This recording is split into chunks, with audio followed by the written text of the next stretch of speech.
Video ini berisi rangkuman materi mata pelajaran Teknologi Informasi dan Komunikasi untuk siswa kelas 7 semester 1 dan 2. Materi video. Bab 1, berbagai jenis peralatan teknologi informasi dan komunikasi. Bab 2, sejarah perkembangan teknologi informasi dan komunikasi.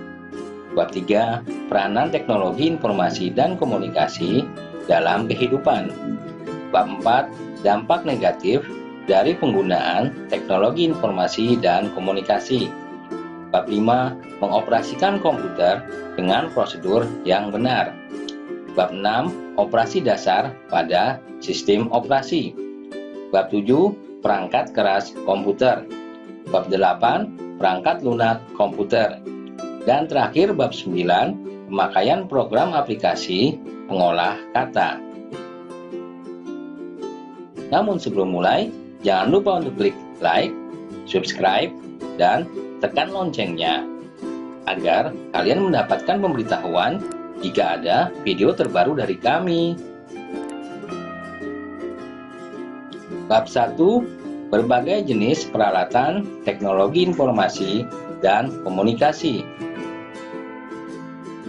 Menurut waktu pemakaiannya, peralatan teknologi informasi dan komunikasi dibedakan menjadi dua, yaitu peralatan komunikasi zaman dahulu dan peralatan teknologi informasi dan komunikasi zaman modern. Beberapa contoh peralatan teknologi komunikasi zaman dahulu adalah papirus. Papirus adalah kertas yang terbuat dari tumbuhan papirus yang digunakan untuk menulis. Lalu ada beregu. Beregu adalah alat komunikasi yang terbuat dari tanduk kerbau. Cara penggunaannya dengan ditiup. Selain itu, ada yang namanya kulkul. Kulkul adalah alat komunikasi berbentuk seperti kentongan yang terbuat dari kayu berongga. Cara penggunaannya dengan dipukul. Peralatan teknologi informasi dan komunikasi zaman modern.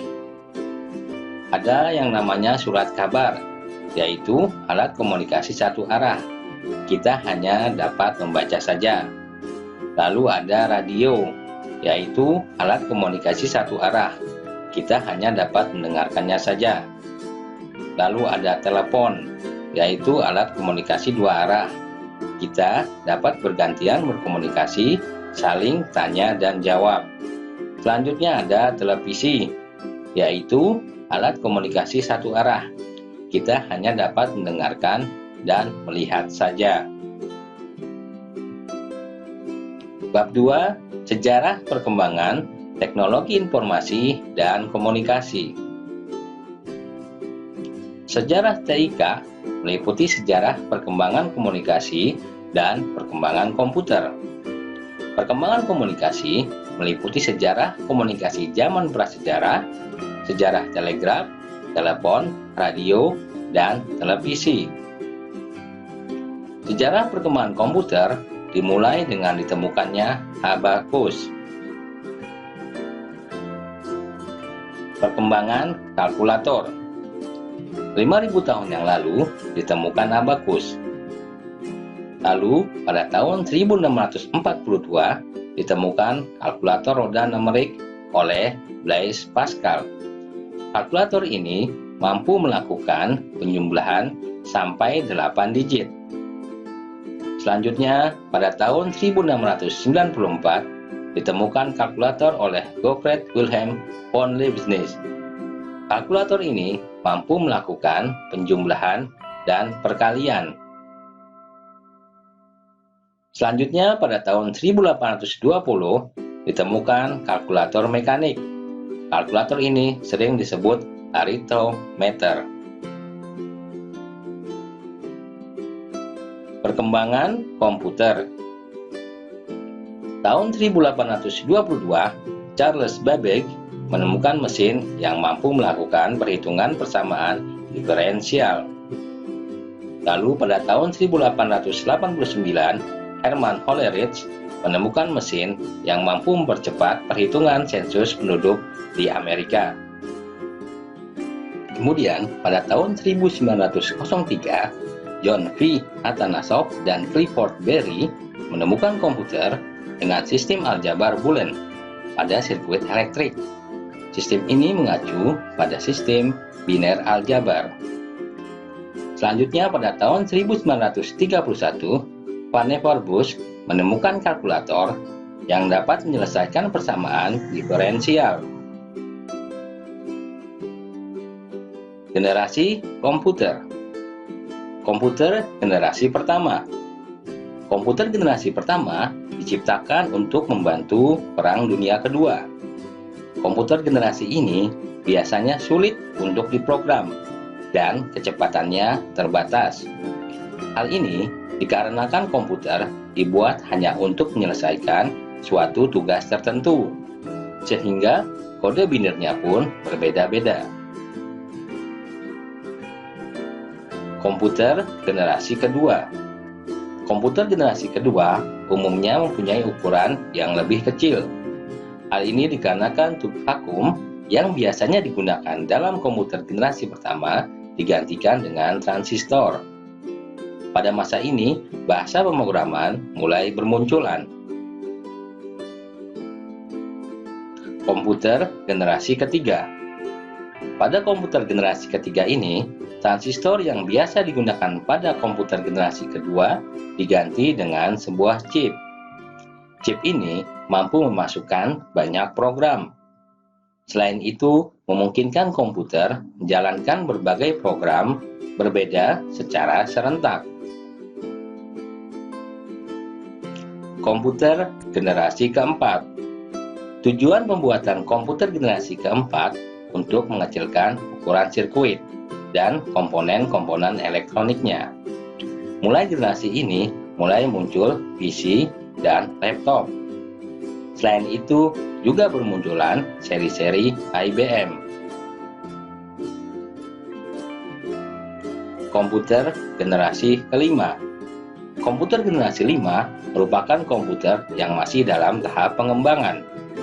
Para ilmuwan berlomba-lomba membuat komputer yang dapat menerjemahkan bahasa manusia. Bab 3. Peranan teknologi informasi dan komunikasi dalam kehidupan. Contoh peranan TIK dalam kehidupan. Dalam bidang pendidikan, ada yang namanya e-learning atau perpustakaan online. Begitu pula dalam bidang ekonomi. Toko online sekarang berjamur di mana-mana. Demikian pula dengan internet banking. Kita dapat melakukan transfer keuangan atau cek saldo hanya melalui internet. Selanjutnya dalam bidang pertanian, adanya situs yang memuat segala informasi yang dibutuhkan para petani di Indonesia. Dalam bidang politik, pemanfaatan TIK untuk quick count dalam penghitungan hasil pemilu. Dalam bidang kesehatan, pemanfaatan TIK bisa digunakan untuk berkonsultasi, diagnosis, dan pengobatan dengan dokter. Kamu juga dapat berkonsultasi dengan dokter melalui internet. Dalam bidang pemerintahan, pemanfaatan teknologi informasi dan komunikasi di bidang pemerintahan dikenal dengan istilah e-government. Beberapa pemerintah, baik provinsi maupun kabupaten, telah memanfaatkan teknologi ini. Dalam bidang kebudayaan, TIK dapat digunakan sebagai sarana untuk mempromosikan kebudayaan bangsa kita. Kamu dapat membuat situs yang memuat foto-foto kesenian tradisional, tempat pariwisata, dan hasil-hasil kerajinan bangsa kita. Dalam bidang tenaga kerja, TIK merupakan sarana yang bagus dalam penyediaan informasi pekerjaan bagi yang membutuhkan. Ada banyak situs yang disediakan bagi pencari kerja maupun pencari karyawan. Bab 4. Dampak negatif dari penggunaan teknologi informasi dan komunikasi. Dampak negatif dari penggunaan alat TIK yaitu munculnya kejahatan di dunia maya atau biasa disebut cybercrime. Misalnya akses tanpa izin, illegal konten, spionase dunia maya, sabotase, phishing, carding, dan penipuan menggunakan telepon seluler. Juga munculnya pelanggaran hak cipta, misalnya pembajakan buku, pembajakan VCD, dan pembajakan CD software. Selain itu, dampak negatif dari TIK juga dapat memunculkan kekejaman dan kekerasan. Masuknya budaya asing yang tidak sesuai dengan budaya sendiri juga merupakan dampak negatif dari penggunaan alat TIK.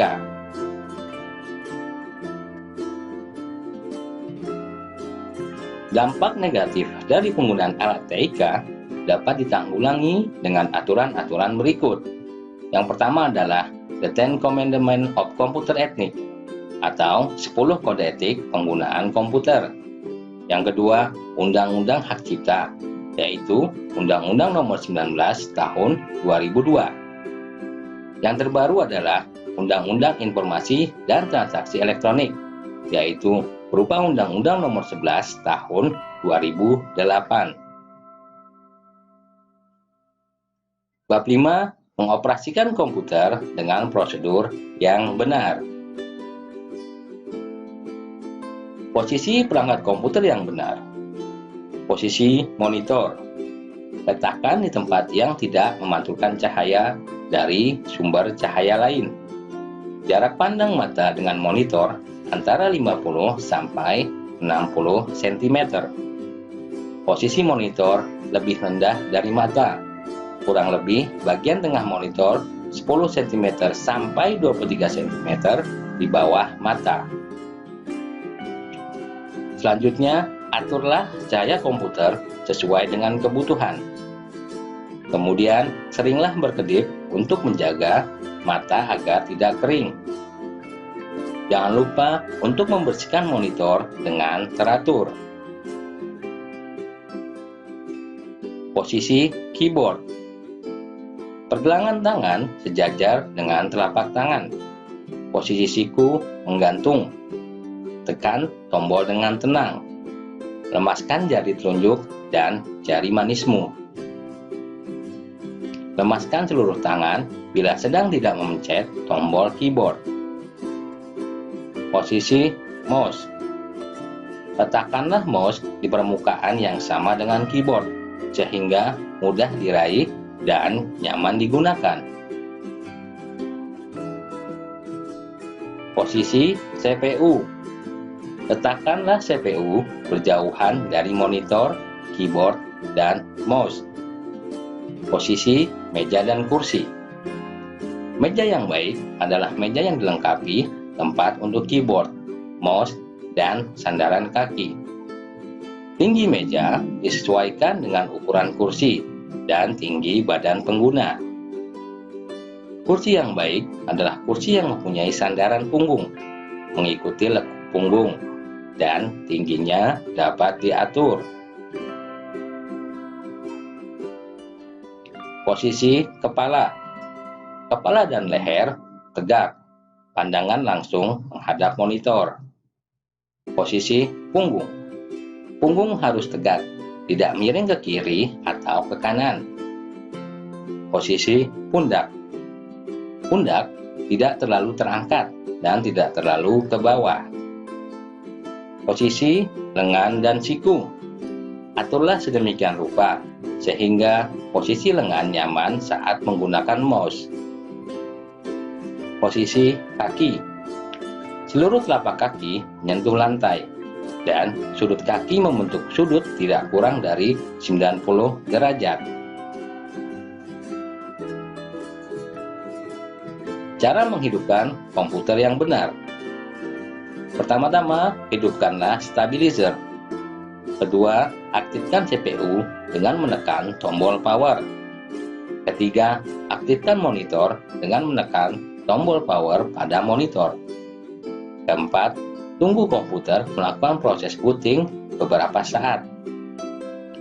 Lalu, masukkan username dan password komputer. Selanjutnya, tunggu beberapa saat. Jika desktop Windows sudah ditampilkan, kamu siap menggunakan komputer. Cara mematikan komputer yang benar.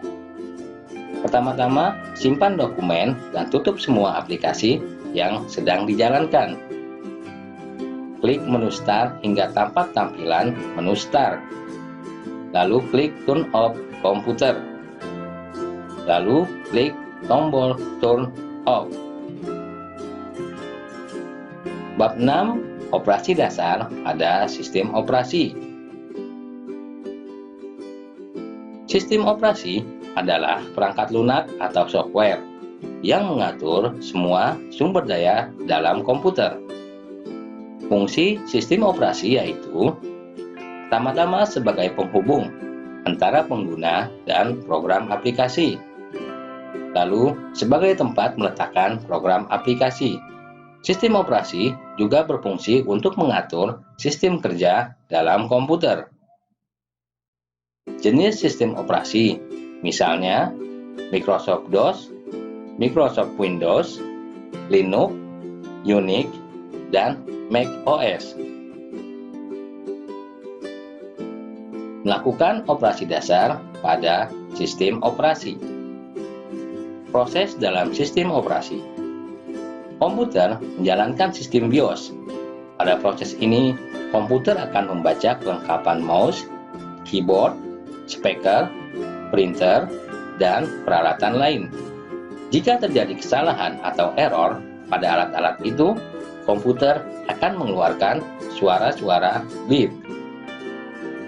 Jika tidak terjadi kesalahan pada proses, komputer akan membaca hard disk serta menemukan sistem operasi. Selanjutnya, tugas akan ditangani sistem operasi. Sistem operasi terus bekerja sehingga diperoleh tampilan sistem operasi. Tampilan sistem operasi memiliki bagian dan fungsi tertentu. Memasuki wilayah kerja sistem operasi. Tampilan sistem operasi disebut desktop. Desktop memuat ikon, tombol Start atau menu Start, hingga gambar latar belakang. Agar kamu lebih mengenal bagian-bagian ini, simak dan cermati paparan berikut. Yang pertama adalah ikon. Ikon adalah sejenis gambar yang melambangkan sesuatu. Dalam hal ini, ikon menggambarkan program aplikasi atau bagian-bagian tertentu dari komputer. Ikon ini digunakan sebagai jalan singkat untuk membuka program. Start menu. Start menu disebut pula tombol Start. Tombol ini digunakan untuk membuka program aplikasi, mematikan komputer, dan beberapa keperluan lainnya. Quick Launch. Quick Launch berisi ikon program aplikasi. Misalkan pada Quick Launch terdapat ikon Internet Explorer. Dari Quick Launch ini, kamu dapat menjalankan program aplikasi Internet Explorer untuk membuka internet. Wallpaper. Wallpaper memuat gambar latar belakang tampilan desktop. Kamu dapat mengubah wallpaper sesuka hati. Taskbar. Taskbar biasa terdapat di bagian bawah tampilan sistem operasi. Akan tetapi, kamu dapat memindahkan taskbar ke bagian atas, samping kiri, atau samping kanan. Taskbar memuat program aplikasi yang sedang dijalankan. Selain itu, ada pula ikon program dan tanda waktu. Berlatih menggunakan mouse. Melakukan klik kiri. Klik kiri artinya menekan tombol kiri mouse untuk keperluan tertentu. Misalnya, membuka program aplikasi, menutup program aplikasi, mengecilkan tampilan program aplikasi, hingga menggunakan fasilitas dalam program aplikasi. Melakukan klik ganda. Klik ganda disebut pula double klik. Melakukan klik ganda berarti melakukan 2 kali klik pada tombol kiri mouse. Saat melakukan klik ganda, kamu harus melakukan klik dengan cepat. Melakukan klik kanan. Klik kanan berarti melakukan klik pada tombol kanan. Berlatih menggunakan keyboard. Selain mouse, alat masukan yang lain adalah keyboard. Alat ini dapat kamu gunakan untuk mengetik teks dan memerintah komputer. Saat menggunakan keyboard, letakkan jari-jari tanganmu pada tombol baris. Tombol ini terdiri dari tombol A, S, D, F, J, K, dan L. Aturan yang dapat kamu pakai yaitu kelingking kiri diletakkan pada tombol A. Jari manis kiri diletakkan pada tombol S.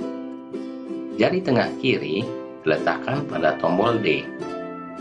Telunjuk kiri diletakkan pada tombol F. Kelingking kanan diletakkan pada tombol titik kutip.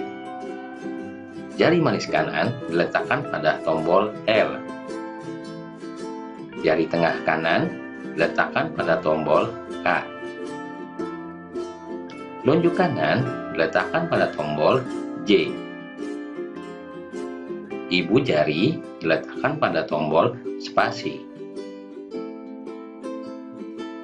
Beberapa perintah yang terdapat pada sistem operasi. Perintah dasar berikut perlu kamu ketahui. Perintah ini berguna saat kamu menangani komputer yang terganggu, misalnya error atau hang, mempercantik tampilan komputer, hingga mengatur nama komputer. Perintah pertama adalah melakukan restart. Yang kedua, mengatur tampilan wallpaper.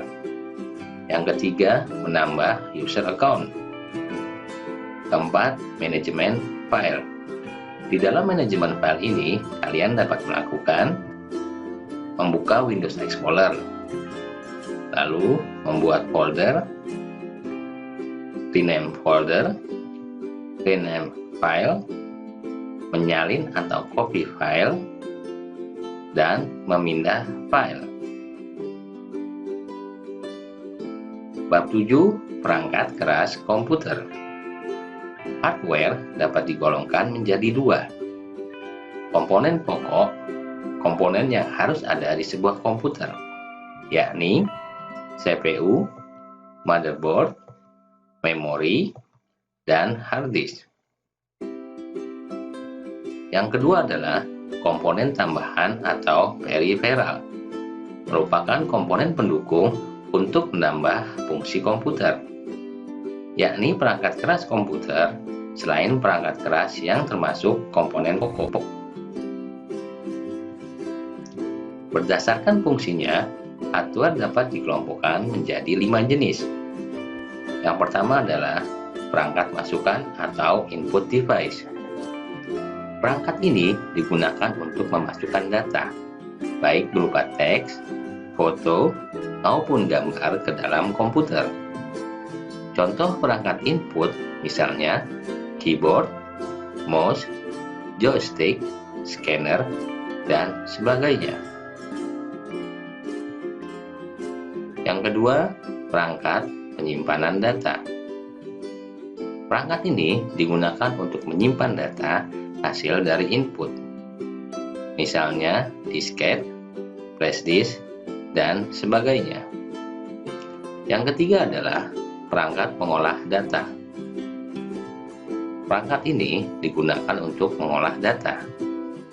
Mengolah data meliputi CPU dan juga mikroprosesor. Keempat, perangkat keluaran atau output device. Perangkat ini digunakan untuk menampilkan data. atau dengan kata lain, untuk menangkap data yang dikirimkan oleh mikroprosesor. Contohnya, data yang akan ditampilkan pada layar monitor atau printer. Dan yang terakhir adalah perangkat jaringan dan internet, digunakan untuk menghubungkan komputer dengan jaringan internet. Bab 8. Perangkat lunak komputer. Software dapat digolongkan menjadi dua. Yang pertama adalah perangkat lunak sistem komputer, yaitu perangkat lunak yang berfungsi agar komputer dapat berjalan dengan baik.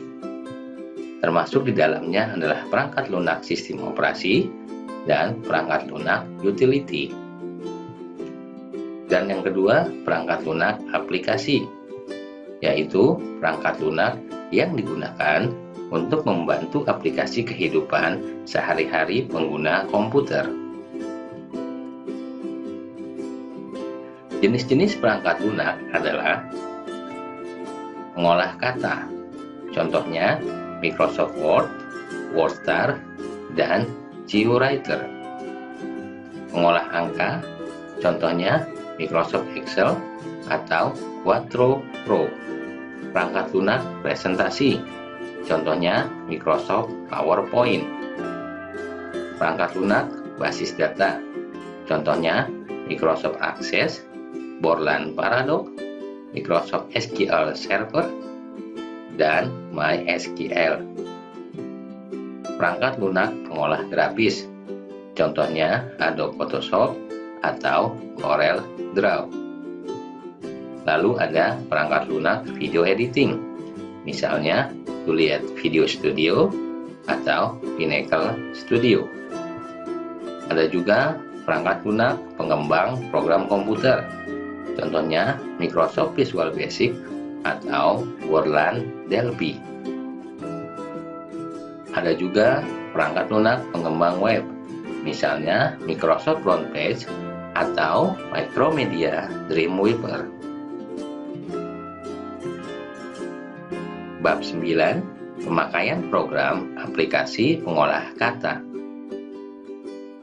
Microsoft Word adalah salah satu program aplikasi pengolah kata yang paling banyak digunakan.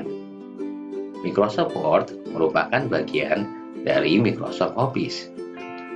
Tahapan-tahapan dalam menggunakan Microsoft Word adalah sebagai berikut. Pertama, membuka Microsoft Word. Kedua, membuat dokumen baru. Ketiga, menentukan ukuran kertas dan margin. Keempat, mulai mengetik dokumen. Kelima, mengedit dokumen. Keenam, menyimpan dokumen. Ketujuh, mencetak dokumen. Demikianlah rangkuman materi pelajaran Teknologi Informasi dan Komunikasi untuk kelas 7 kurikulum KTSP. Sampai jumpa di video lainnya. Jangan lupa untuk subscribe, like, dan komen agar kalian mendapatkan pemberitahuan jika ada video baru dari kami.